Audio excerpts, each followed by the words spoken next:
and 314 for a shooting at Century Theaters. They're saying somebody's shooting in the auditorium. Roger, keep your fires west of the smoke. You're cleared hot. An officer hit. Send me the world. Don't go over that fence. Don't go over that fence. Grab the shotgun again. Welcome to Tactical Tangents.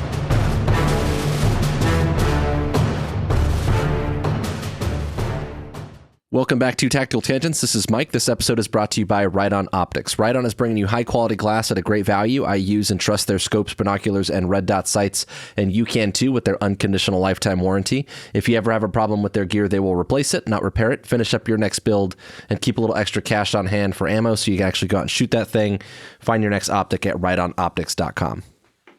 And this is Jim. This episode is also brought to you by ManusX. We've talked a lot about the tactical fantasy on this podcast, and one of the quickest ways to break your tactical fantasies and actually improve your performance is by getting real feedback. One of the ways you can do that is with ManusX. You're not going to get better at shooting on your own. You need practice, data, and coaching. And you need to make the most of your ammo with good live and dry fire training. Manus is a family of training devices that tracks you while you train.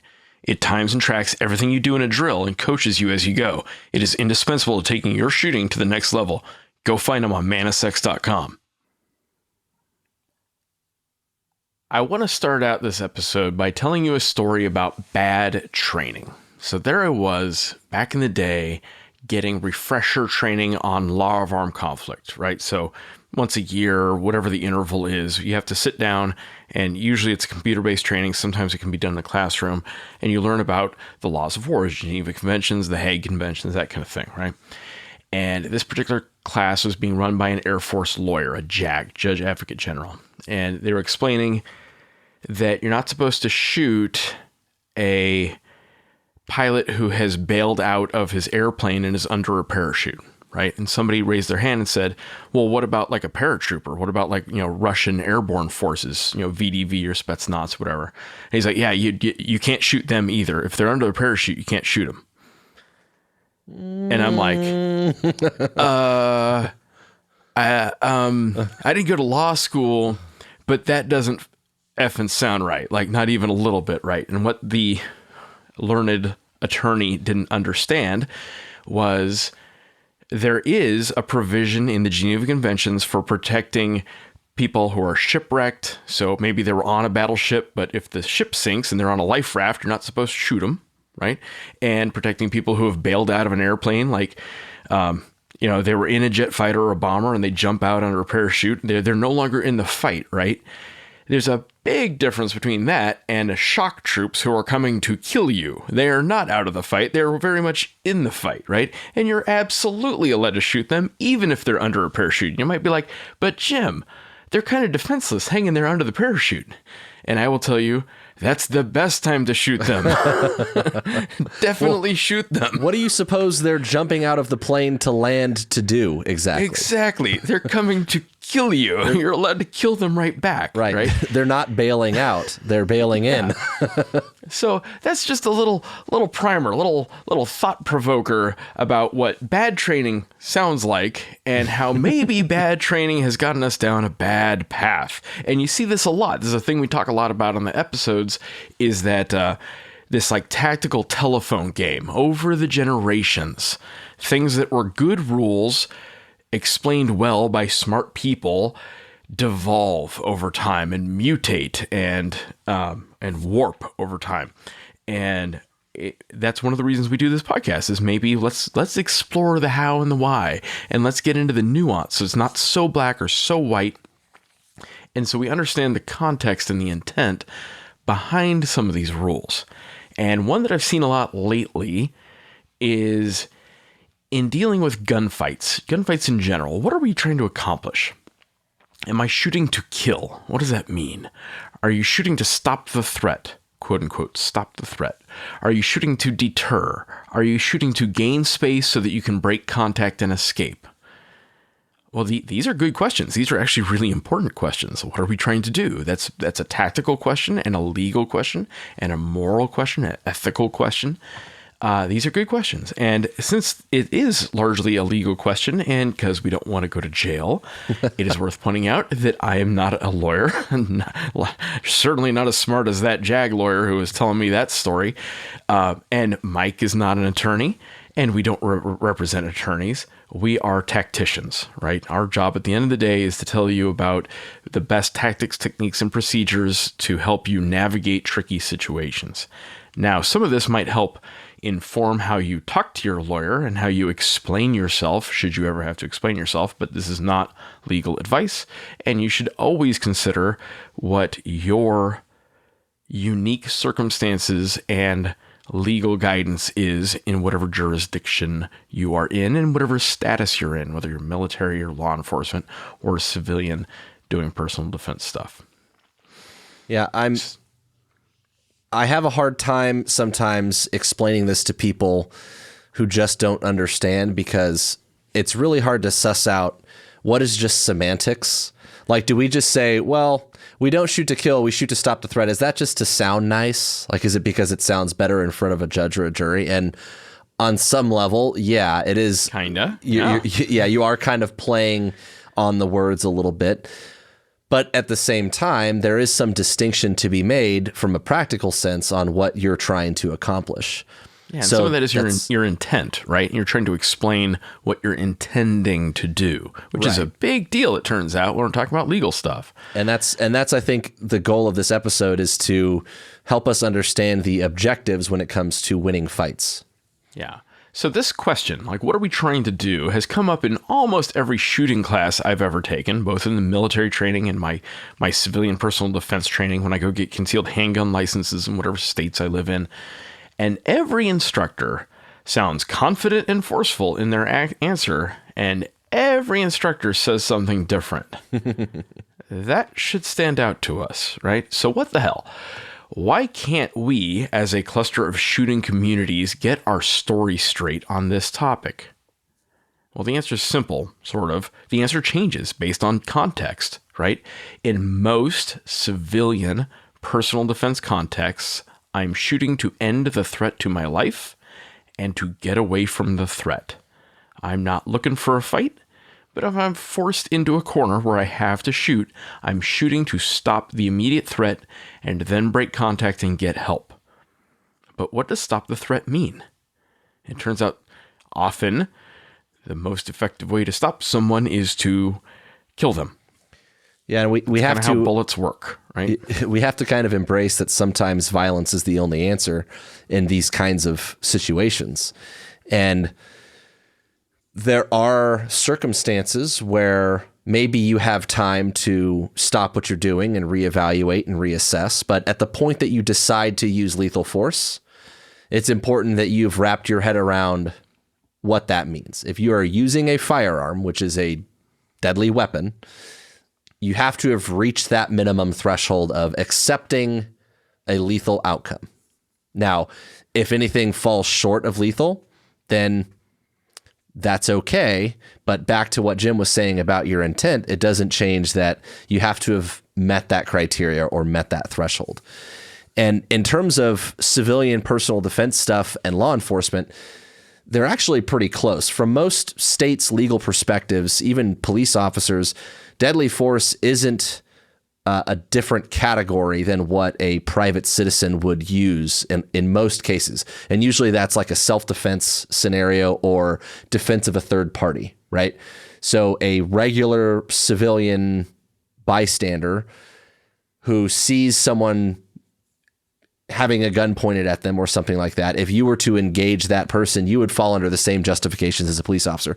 There are a couple of narrowly defined scenarios where maybe it's like to affect some sort of arrest or prevent some certain crime where use of force stuff might come into play. But for the most part, the justifications aren't really any different.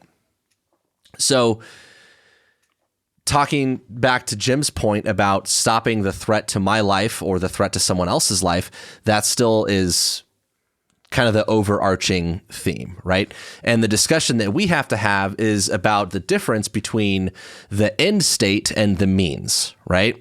The objective is to eliminate a threat, but killing the person might be the means to achieve that. So the catch, and this is the point that we're here to discuss in this episode, is defining when dead might be the only acceptable outcome.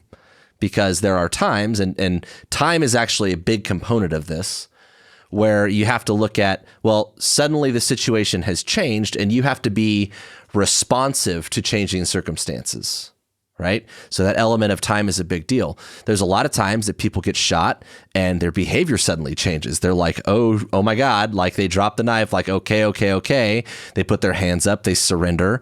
And at that moment, obviously, things have changed. So the key is at the moment you made the choice and employed the action, what alternatives did you have? What was the level of danger? What was the immediacy of the threat? Stopping and doing nothing always have to be on the table. Those are questions that you should be prepared to answer. Like, why didn't you stop doing what you were doing? Or why did you do nothing and just wait? Why didn't you just leave? Like, those are all things that you have to consider in terms of your alternatives. So the question in this episode is, when is it okay to keep shooting? That's a lot of what we're trying to tackle here. Like if the guy is, maybe he falls to the ground, is that enough? Or can I keep shooting the person? I'm not necessarily trying to kill him, right? I'm trying to get him out of the fight. I'm trying to incapacitate him. Yeah. As it turns out, physiologically, the most reliable way to incapacitate someone is to make them stop being alive. Yeah, you're trying to take the danger off the table. And in a big way, that means you might have to be the most dangerous thing there, right? So if we're talking about, a single string of fire that happens when a gun is presented, it doesn't really matter if you fire 1 shot or 10 shots. That might be defensible if that string happens over the course of a few seconds, where you wouldn't have been able to see a change in the outcome or the situation in the amount of time it took you to process, what you were doing. But if you go bang, bang, bang, bang, bang, bang, that pause is what's going to become the question. Right? You got to explain that last bang, why it was justified. Right. And that might be perceived differently. That last one might be perceived differently. So a key point in this is, if you are shooting something or someone, you have already accepted that killing them is potentially the necessary option. So there is no such thing as shooting to wound, for example. And this is kind of like going back to the nuance thing. It's, well, I'm not shooting to kill, I'm shooting to stop the threat. It's like, all right, well, that's fine, but have clear in your mind that it still equals lethal force. It's not, the intent is not to wound them, right? And even many wounds are survivable, right? But you have to know it is potentially lethal force anytime you send bullets at someone, right? Just because they don't die does not mean it was not lethal force. And that's a big legal thing to consider. So from a legal standpoint, there's no such thing as shooting to wound. But that being said, there's that window of time where you have to look at things and in the sense of recognizing circumstances changing. Just because you were justified a couple moments ago doesn't mean you are any longer justified, right? It's not a blank check. And each and every use of force, which means each and every bullet fired, all count, right? Each one of those counts. And the standards that most laws set for that sort of thing is reasonable. What would a reasonable person do in those, or interpret in those circumstances? And would they have done more or less the same thing? Or would it be reasonable for them to do the same sort of thing? Well, that's hard, because reasonable minds can differ. So you want to make sure that when you're applying that kind of standard to this sort of decision, you're taking a sober look at what is necessary and appropriate. And outside of things like maybe a suicide bomber or a hostage rescue, something like that that's happening at very close range, I'm not likely to ever take only one shot, right? Like in those scenarios, I'm probably taking a well-calculated, precise headshot. But outside of that, I'm probably shooting a number of times, right? But again, it's not a blank check, right? Just because I was justified in sending 1 or 2 or 5 doesn't mean it's a blank check to dump a whole mag. Yeah. And it would be nice if we lived in a world of rainbows and unicorns and bright lines in terms of legality, right? It was either a justified shooting or it wasn't. But it turns out in the real world, sometimes it gets a little hazy, a little fuzzy. And you might get in a position where maybe it wasn't murder, but it wasn't right. Or necessary, right? Like, or necessary. And maybe a lawyer can, and maybe a lawyer can defend it. And I like the word defensible, right? A lawyer with their act together might be able to help you thread that needle, but let's not put the lawyer in that position where they have to thread the needle, right? What you have to understand about legal defense like that, right, is that it's an argument. It's not a given. And you're relying on a lot of people to agree with that lawyer. Right. Like it's 12 jurors and a judge. They can make an argument that it was okay. That doesn't mean it's going to be adjudicated as okay. Yeah.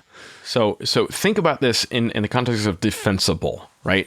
And you have to be prepared every time you pull the trigger to defend, to explain every shot you take. And as long as you can, that's kind of the point here, right? So jumping around a little bit, we talked about civilian personal defense. We talked about law enforcement a little bit. I want to bring this into a military context, and I think the military examples might help you suss this out even if you're not in the military, right? In a military context, I am executing whatever my mission is according to the rules of engagement and the law of armed conflict.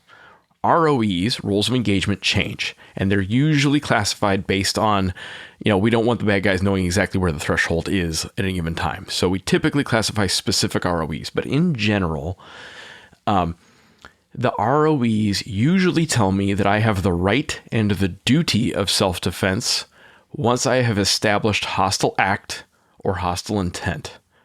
And hostile intent's a big one, right? I don't have to wait to be shot at most of the time. If I can reasonably explain why I thought they were about to shoot at me, that's enough justification for me under the military ROEs. Yeah, and I actually have a good law enforcement example of this. There's a famous law enforcement shooting. Deputy Kyle Dinkheller was killed in, I think it was 97, 98, something like that, in Georgia, I believe. And the video of this is famous, right? It's a guy who... It was a nauseating traffic stop. Right. And he's out in the middle of the street. He's yelling like, oh, I'm a Vietnam veteran, blah, blah, blah. Here I am. Come and get me. And the officer, the deputy's kind of a little overwhelmed, kind of in this loop. And he goes back to the truck and the guy is loading a rifle. And he's loading the rifle, and you can hear the deputy saying, put the gun down, put the gun down, put the gun. And he's not pointing it at him. He's not shooting him yet, but he is loading the rifle. Well, what do you think? Again, back to reasonable person standard. What do you suppose he's about to do with that thing? Right? Like, again, that's that hostile intent. You can make a good case that, well, obviously he's loading that rifle because he's going to use it against me, right? Yeah. Clear hostile intent, right? And one of the things that confuses people with hostile act and we try to make things super black and white, like, can I shoot someone if they don't have a gun? And we think the gun is the most important part. Does he have a gun or not? Well, Jesus, in most of the world, everybody's got a gun. So simply having a gun doesn't constitute that in a lot of cases. And another part of this is about parity in a fight. Like, is the expectation that I'm only allowed to be in a fair fight, right? Like, I can only use my gun if he has a gun. Why should the odds be stacked so narrowly in either person's favor if I'm not the one committing some crime? That makes for good TV. It makes for good movies. That's why you get Top Gun saying, do not fire unless fired upon. Or you get Sicario, if they make a move, we make a move. Like, that's good. It creates tension. You need that in a movie. Right. F that. In real life, I don't do that. Yeah. Right? I carry a gun because I want to outmatch somebody if necessary, right? Yeah. And also, if the other guy doesn't have a gun, but he's got a radio or a cell phone, and he's calling an airstrike on my position, is that hostile act, hostile intent? 100% it is. Or using it to remote detonate something or to detonate, clack something off, right? So the mere presence or absence of a gun isn't hostile act, hostile intent, right? Although it is a clue if they're aiming a gun at me, right? So I can also, in the military, engage offensively. I can go pick a fight, right? That's the kind of the point. I'm there to go pick a fight. The best defense is a good offense, right? And I can offensively attack a declared hostile, someone who I have proven is a member of a declared hostile organization or group, right? If I know a dude is a member of ISIS, I can go drop a bomb on him. Yeah, F that guy. Right? Or the enemy military. We're in the war against the country of Stolichnaya, and I see their tanks. I don't have to wait for their tanks to shoot at me. I can just drop bombs on them. That's the best way to do it, right? So offensive engagements usually require some level of approval from a target engagement authority, like a colonel type, and they usually specify like how much damage they want me to do. When I get my orders to go attack something, they'll tell me. They'll say, kill, destroy, take it out of existence, leave a smoking hole where it used to be. That's simple, right? Sometimes it's just degrade it, like, harass it, distract it, immobilize it, capture it, right? Those are all military objectives, right? But usually, if something's worth killing with a attack jet or an attack helicopter, that thing is worth killing all the way. And they're usually going to want me to turn into a smoking hole in the ground, right? You might have heard that shooting to wound is military doctrine, right? The logic being that you take the guy out of the fight, you also take 2 guys to carry him off the battlefield, and all the resources that country now has to spend to deal with them and, pay for his pension for the rest of his life. I'll tell you that is plausible when we're doing big country attrition math, right? Like World War I attrition math and World War II attrition math. But in modern times, it's really more urban legend than anything, right? The only time I want to leave an enemy combatant alive is when I want to capture them and interrogate them. When I'm trying to exploit them, I will leave them alive. Yeah. Otherwise, usually, I'm going for a K kill, like a complete kill, right? So that's ROEs. There's also this general military framework that the military uses to kind of suss out what's legal and what's not. And we call it LOAC, L-O-A-C, Law of Armed Conflict, right? And that's our official interpretation of the Geneva and Hague Conventions and customary international law. And there are a lot of rules in those conventions. Oh man, there are a lot of rules in those conventions, right? There are rules on, like, if you take someone prisoner of war, you're required to give them so many cigarettes a day. You're supposed to give them access to like a little canteen shopette. You have to separate the officers from the enlisted men because you don't want them having to be near each other. Like, there's all kinds of rules, right? Yeah, a lot of rules. But the Cliff's Notes on Geneva and Hague and LOAC is that everything I do as a military dude has to meet the principles of humanity, proportionality, distinction, necessity, and chivalry. I like the chivalry one. Yeah, those are big words, but at the end of the day, I'm supposed to be honorable. I'm supposed to not cause unnecessary suffering, right? I try to protect civilians and other declared protected parties like chaplains, medics, no matter which side they're on. I try to protect them. I have to protect the wounded. And that's an important one. And I have to protect prisoners. We'll come back to that one. Yeah, therein lies the rub. And I have to, and even people I capture, right? I have to protect the prisoners from violence.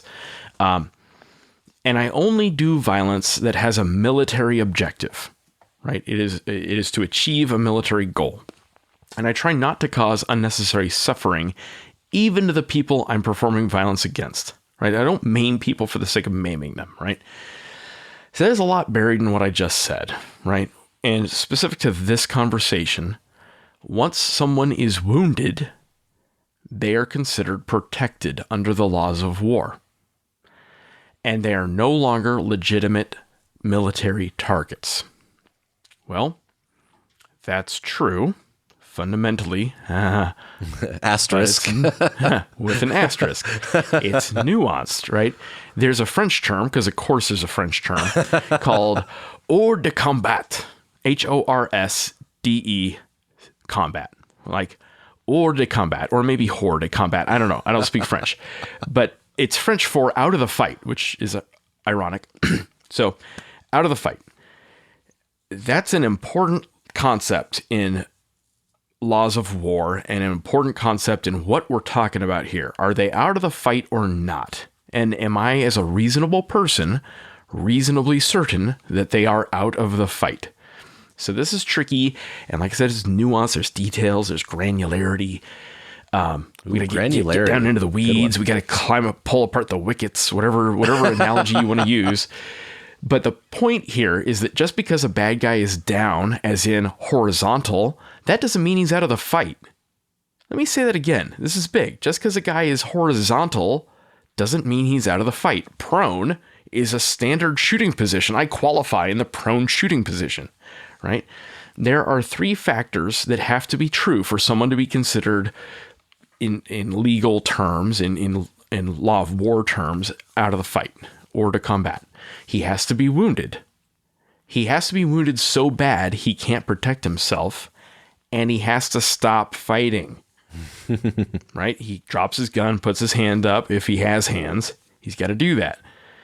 And there's more to it even than that. I have to be reasonably certain as a combatant that all of that is true. That means I'm in my rights to continue my engagement until, in my judgment, he is too wounded to fight me, and that he isn't actively fighting me or just playing. And in a world of suicide vests and hand grenades, my threshold for that's pretty darn high, at least in a military context. This is Mike, and I just want to jump in real quick to announce our new partnership with Brink Drones. Brink has created life-saving capabilities in a drone that can break windows, fly into houses and confined spaces, and even crash into things and stay in the air with advanced pilot assistance that does not use GPS. Brink drones are built in the USA. It has night vision and IR that can function in blacked out and zero light conditions. It can flip itself back over, and it is a flying cell phone with two-way communication and a live video feed. It can even carry and drop off items for hostage negotiators with the payload feature. Brink has a really cool and compelling heritage that came to be after the 1 October mass shooting at Mandalay Bay in Las Vegas, and they are committed in their mission to leverage technology to save lives. And I can tell you firsthand that their drones will do just that by flying into places that are too dangerous to risk human lives. If you work in public safety, your agency needs to see what this drone can do. Go check out Brink Drones at brinkdrones.com, or feel free to reach out to us, and we'd be happy to tell you all about them. Again, that's Brink, BRINC, drones.com. And it doesn't even, taken outside of a military context, it again goes back to the objective of this is to mitigate the danger. And if you've decided that lethal force is necessary in a civilian, self-defense or law enforcement setting, there's that immediacy component as well, right? So if, even in Jim's case, if he is talking about a guy who might be attacking troops on the ground, right, that they're potentially in immediate danger, there's not enough time to wait necessarily and reevaluate. So again, you have that kind of time component, right? And if you apply all of this to the civilian world, some of those same assumptions can be made. Just because he falls down doesn't mean that he can't shoot from there, right? He can still be holding a gun. Just because I hit him doesn't mean he's going to stop. We'll talk about more of that in a minute. Just because I fired in his direction doesn't even mean that I hit him. There's not a lot of times gunshot wounds don't have a lot of external bleeding. Sometimes you have to search, like with fluorescent lighting, even to find all the bullet holes. And you don't want to be, certainly you want to be proficient, and your marksmanship counts, and you want to know with some confidence if you can call your shots and be like, I know I hit the guy or not. But when shit actually hits the fan and you're going through this, you might not know for sure that you hit him, right? So just because you fired in his direction doesn't guarantee the hits. And just because you hit him doesn't mean that you hit him anywhere important. So we'll come back to some of that. But in terms of applying this to context for us, it's you have to understand that it's a lot harder in a civilian setting to sell suicide vests and hand grenades, right? To the guy in a scenario where the guy is mugging you at the ATM. That's different, right? But it is a little far-fetched in terms of it's not real likely to happen. But let's say you find yourself in a coordinated multiple attacker or terrorist event. Your threshold has certainly changed in that scenario, right? Or even just, we've had we talked about the Dallas shooting where the guy was shooting all the officers in Dallas. If you know that this guy is on a mission to go kill as many cops as you can, Chris Dorner, that's another one we talked about. This guy's mission and purpose and intent and pattern of behavior has demonstrated that his objective is to kill as many cops as he possibly can. Your threshold changes a little bit because you know where this is headed, right? And you can say that with a level of confidence.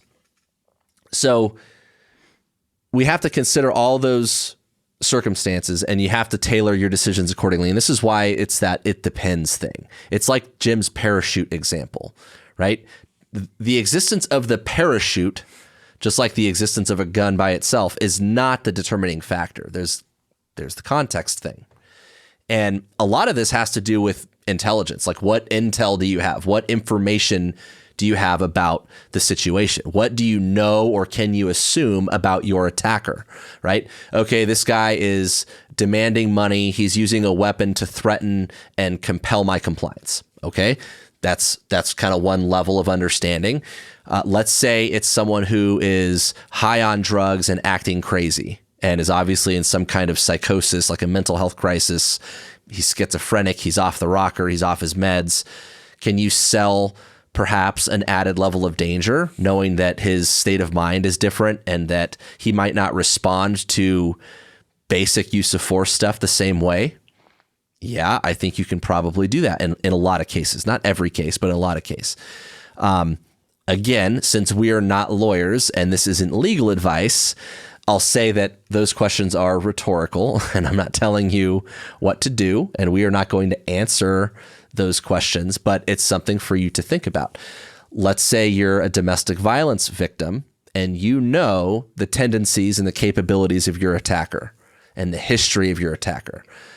What about a workplace violence scenario where some guy gets fired and he's been making weird emails and phone calls and he suddenly shows up? Does that change your perspective a little bit? So all of the intelligence components of this can build into your rationale. When you talk about being a reasonable person, you know, the key in this is being thoughtful about your use of force. And what you have to recognize when we talk about the amount of space between all those scenarios, like there's a big difference between the mugger at the ATM and like a coordinated terrorist attack. There's a lot of space. Yep. And then we talked about some intermediate spots in between, right? Like you need to understand that there's a lot of complexity in that and really not, I think one of the big problems when we talk about lethality is sometimes people will say things in a home defense setting like, well, if a guy breaks into my house, like they're going to be dragging a dead body out. Like they start with that. Right? They are going to shoot until they kill him. And the thing is, you need to be more open-minded than that because you don't know what the outcome is going to be. You might fire once and miss. I'll open his mind. I got my Hydra shocks. Yeah. You might fire once and miss, and the guy goes, oh, this guy's not effing around, and suddenly he's giving up. Now, you can't just necessarily justify shooting him anymore in that scenario, right? So again, these are just factors that you have to think about in terms of context and when someone might be out of the fight or might not, and what length you might have to go to stop the person and stop the danger, right? And a big key in this is understanding that the goal or the objective, right? Making reasonable decisions based on what we knew at the time and not making those decisions based on anger or out of spite or vengeance or hatred or anything like that, right? If you start making decisions because you're pissed off or because like, gosh darn it, this is my house, or, you know, those sort of emotions are going to cloud your judgment. So that's the key. Yeah. And obviously you're making these decisions usually at night, usually under extraordinary stress, and usually in fractions of a second. And that is why we need to do our thinking up front, right? That is why we are building out our algorithms and doing our training and working through scenarios up front so that when you lose 100 IQ points, you're making relatively informed, relatively rational decisions in the heat of the moment. That's our goal, right? So jumping back into military scenarios. So say my base is under attack by ISIS, right? I like ISIS because they're just universal bad guys. You don't have to feel bad about killing them. They're ISIS, right? All right. So I'm wearing my night vision goggles. I see a dude with an AK shooting at my guard tower, right? So I'm working security. Guy shoots at me in my guard tower. I can see him.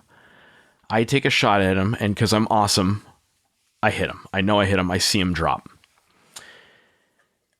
I think.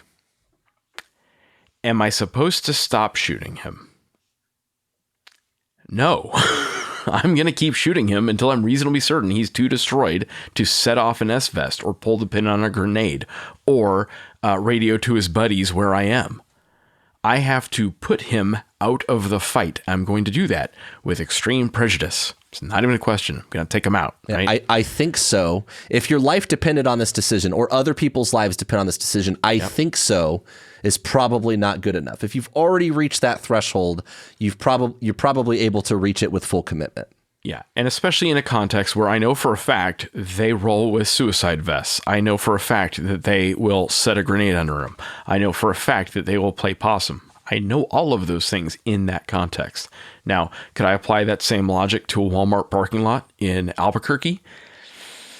As much as I'd like to joke about it, probably not, right? So, separate scenario. Say my base is under attack by ISIS. It's daylight. I see a dude with an AK, and I see him receive a 40 millimeter grenade.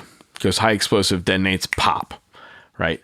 Pops like right at face level. I can see his arms shredded. I can see his face covered in blood to the extent he can't see and he can't really move. At that point, I'm probably no longer in my rights to keep shooting him. If he's obviously incapacitated, he is hors de combat. He is out of the fight, right? Now, we could get into ethics of maybe put him out of his misery or something like that, but under LOAC, I have a responsibility at that point to provide medical care to him. Right. He's now a protected person, right? My objectives change once he's out of the fight. It is important to remember that bad guys play dead sometimes. That Taliban was all about that game. ISIS is all about that game. Al-Qaeda is all about that game. Bad guys wear armor sometimes, right? Specifically the North Hollywood shootout, right? They wore armor. There have been several other instances. You are going to miss sometimes, shockingly. Bad guys sometimes are on meth or PCP, or in Africa, it's khat, some sort of stimulant sometimes that affects their pain response. So why do I tell you all that? Why do I talk about all this military stuff? Well, one, I want our military listeners to understand LOAC, but I also think that this might help you understand your moral, legal, ethical, tactical considerations in a civilian context. We're trying to stop the threat. We're trying to get the guy out of the fight to stop fighting us, right? We want him hors de combat. Yeah, I want to talk about tactical considerations, the tactical side of this. This is actually a key point in decision making, because in terms of risk and the nature of the threat this is what we've been talking about, the nature of the threat that you're trying to address, which is a variable. It depends on the scenario, right? Even if you just set aside the moral and the legal stuff for a minute and just consider the tactics specifically, that can drive a lot of your decision making. Am I wounded, or is someone else wounded and I need to go tend to them or myself? That can drive my decision making. If I have life-threatening injuries to manage, my threshold for waiting around or covering on that guy or spending a person to hold security there might be different if I know that, like, I've got one set of hands and I can either watch the bad guy and hope he doesn't do anything or go save someone else's life. My threshold might be different.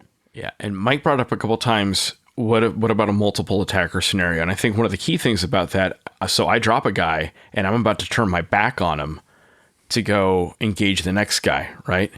Before I turn my back on him, I want to make sure he's all the way hors de combat.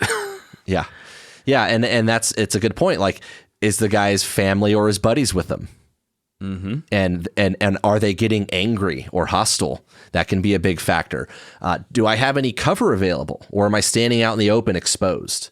Am I in a spot where there's a lot of police shootings that happen where, like, the officer's like standing in the middle of the street with his back to traffic? And so it might not even be the gunfight that is dangerous to me at that point, but might it change if I'm going to take eyes off that person? It could, right? Am I surrounded by other people, other concerned citizens or bystanders who maybe saw what happened and they're willing to help me? They'll come to my aid. That can be a factor. How am I going to get a call out for help? In a home defense scenario am I going to have to walk away from this person to get to a phone? That could change things a little bit. So legal justifications notwithstanding, and the moral stuff notwithstanding, and those are all things that you have to reconcile, right? You still have to do things with morality. You still have to have legal justification, but there are practical things that you need to also take into consideration depending on the cards that you're dealt that day. That was nicely put.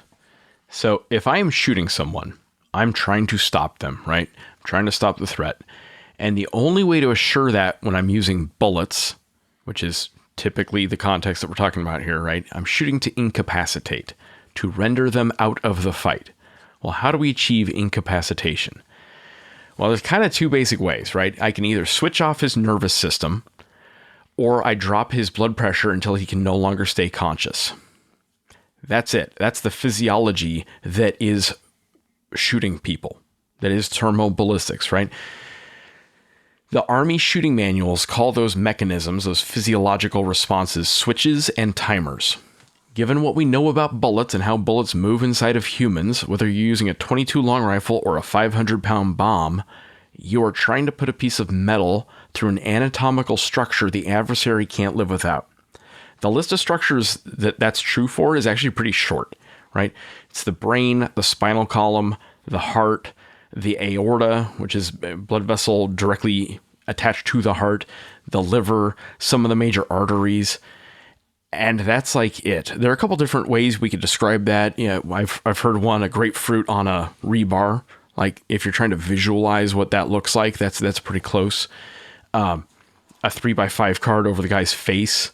All of that is true from a practical standpoint, and we can talk about tactical marksmanship and shot placement, but understand that your odds of achieving that incapacitating shot go up with accurate shot placement, putting rounds into his midline, right? And lots of bullets. Accuracy by volume. Yeah. How many bullets is enough? More. Double tap, is that enough? Actually, we have pretty decent data that usually it's not. Often it's not. Yeah, but what if I have 45 hollow points? Doesn't matter, turns out. What matters is shot placement and giving those shots enough chances by sending several of them at him, right? To either hit a switch or a timer to achieve incapacitation through cardiovascular depressurization, right? What about a failure drill, like 2 to the chest, 1 to the head? Sure. But the answer is you have to see what the target is doing and shoot accordingly, right? You shoot until you're reasonably certain he is no longer a threat. You shoot until he is out of the fight or to combat. Just because they are shot doesn't mean that they are done. They can continue to fight. And if you've hit a timer, right, it'll be obvious if you hit a switch.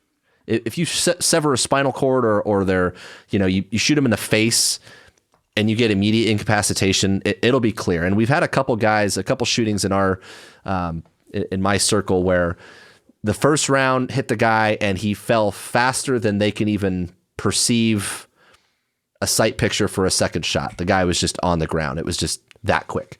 The switches a lot of times are pretty noticeable, but the timers are less so. Like just because they fall to the ground, sometimes that's a psychological thing. They just go to the ground because they're like, oh my God, I've been shot. Not because there's anything compelling them to do so physiologically. So just because they're shot doesn't mean that they're done. They can continue to fight. There's some statistics out there for like every 7 people shot, only 1 die or something like that. That's from, I think, 2008, 2009. So an argument could be made that you keep shooting until you're sure. And of course, we're not going to sit here on the internet and recommend a specific course of action on that front. obviously, but Obviously. an argument could be made that you keep shooting until you are sure. So remember that if you are justified in your decision to use lethal force, you're starting that conversation, you're starting that discussion with the fact that you were potentially in a losing battle and you had to take control of the situation to prevent being killed or seriously injured or someone else from being killed or seriously injured. And if that's true, if you are justified at the outset of that, you're starting with the moral high ground. And the key is to not give that up. And this is where that whole discussion about, well, just because you can doesn't mean you should. You have to be reasonable about this sort of thing. And you can reasonably argue that you can't trust one shot to do the job fast enough because you understand timers and switches, right? And again, outside of some narrowly defined scenarios, a well-placed headshot and whether you should take a well-placed headshot versus shoot someone center mass depends on a number of things. But the legal words that you'll hear here talk about the immediacy of the threat, whether or not what you did was immediately necessary to stop this person and time was not on your side. And if you understand that time component, you're like, oh my God, this guy is going to kill me, then you're probably good in more than one round, right? But you have to understand that whether it's 1 round or 3 rounds, you might just be turning the hourglass over. And turning the hourglass over means that whatever time remains is potentially still life-threatening. And it's worth considering if you need to take follow-up shots with that. I think that brings up a good point.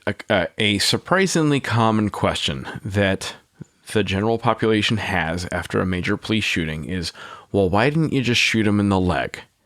And this is actually a great opportunity to explain why you don't just shoot people in the leg. First off, legs are hard to hit. They move much faster than torsos do. That's the big one. Another big one is if you nick the main artery in their leg, they're probably going to die. The femoral artery is one of those big timers, right? But it's a slow timer. It doesn't necessarily incapacitate them. So they can be up and functioning and shooting you while they're dying. So the lethality might be quite high, but the incapacitation takes too long to be tactically useful, right? And there are many other justifications why we don't shoot people in the leg, but just consider that in the context of what we're saying here. Like aiming for the leg is probably not a great idea from that perspective. We have seen a couple incidents recently in a personal defense context where a shooting occurred. The armed citizen who was involved in the shooting advanced toward a wounded and horizontal bad guy, and that armed citizen continued shooting. Some people would call those anchoring shots. A prosecutor might call those murder or an execution. That's tricky, right? Whatever the law in your local area says, you're personally responsible for every round you fire, right? Continuing to close with and engage might be defensible, but it probably isn't smart in a civilian context, right? You're trying to stop the fight. You're trying to get away. But hopefully this conversation has helped you to kind of get a sense that you don't hang your hat on always or never. It is a contextual, right? If I'm getting robbed at a 7-Eleven and I shoot the guy and he's laid out in front of me with empty hands, no, I'm probably not going to stand over him, put 3 more into him for mom and the kids, right?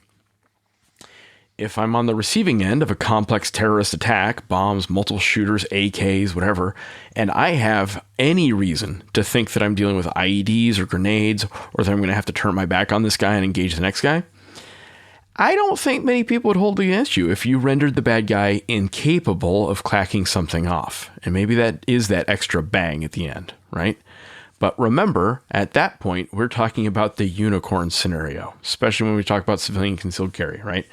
Very unlikely, very hazardous, right? On the risk management chart, this is off chart in the top corner. And kind of one last thought. If you're shooting fast and accurate, and this is more philosophical than actual, right?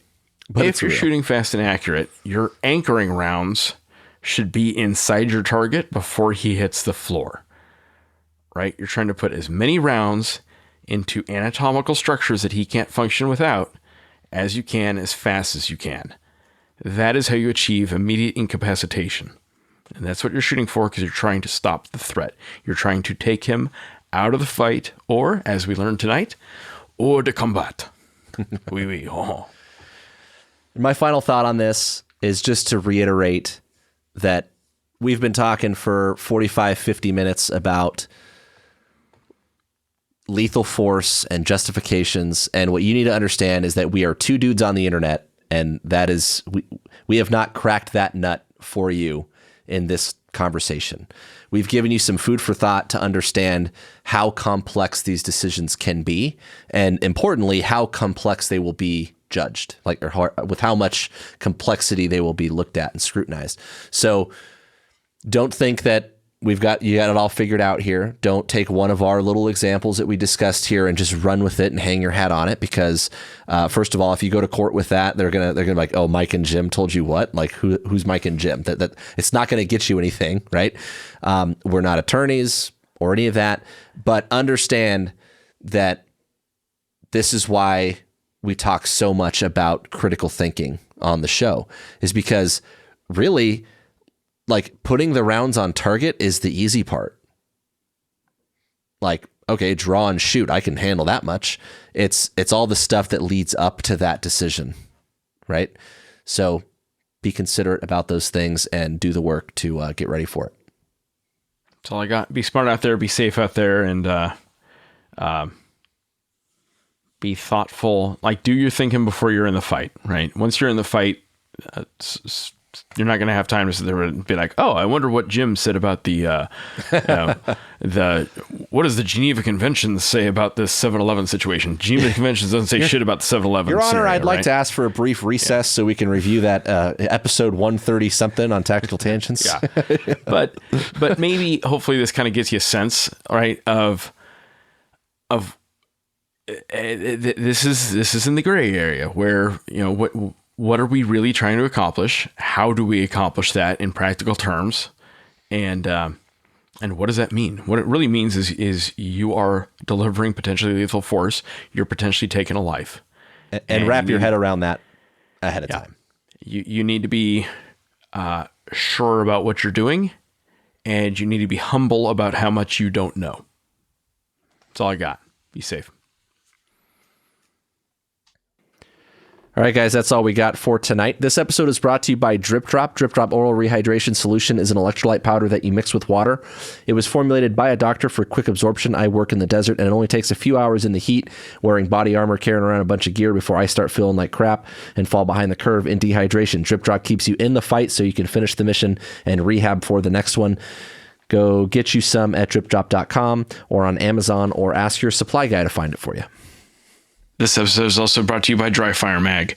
Ammo is hard to find these days, and you need to stay proficient by working your dry fire training. Dry Fire Mag solves the common and annoying problem in dry fire of constantly having to rack your slide to reset the trigger. With Dry Fire Mag, all you do is clear your weapon, load this training mag up, and work on your trigger work. Check them out on dryfiremag.com. Don't forget that we put out new episodes on the 1st and the 15th of every month. If you like what we're doing, you can head over to Patreon, give us $1 for each new episode. That money's going to go back into bringing you good content. If you want to interact with us, you could find us on Facebook, Instagram, and Twitter. We are at TacTangents. You can also email info@tacticaltangents.com. And one last thing, our Facebook discussion group. We've got a little group going on Facebook. If you go to the groups tab on our page, you can join it. We've got more followers on our page than we have in the group. So I know there's some of you out there following the Facebook page that are on Facebook that are not in the group. Lots of like-minded people in there. So come hang out with us. All right. That's all we got. Good talk.